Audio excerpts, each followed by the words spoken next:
To restore a course backup into Moodle, we suggest opening up a service request for a sandbox site. That way you can restore your backup into an empty site instead of trying to reuse an old one. To restore a backup into a Moodle site, click the course management icon in the top left corner. It's the one with 3 gears.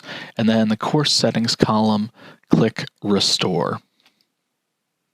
On the next page, upload your backup file. You can either use the Choose a File button and upload the file as if it were an email, or you can just drag and drop it in from a folder. Once it's done uploading, click the Restore button. On the first page of this process, scroll to the bottom and click Continue.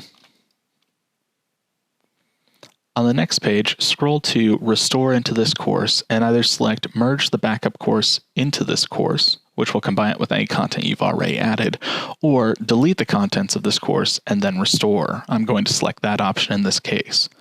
Click Continue when you're ready.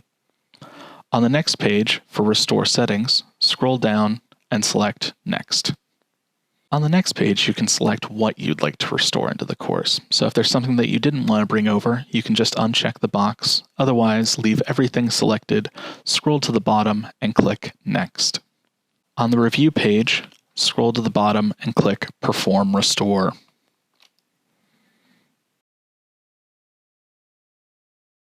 Your backup has now been restored into your course.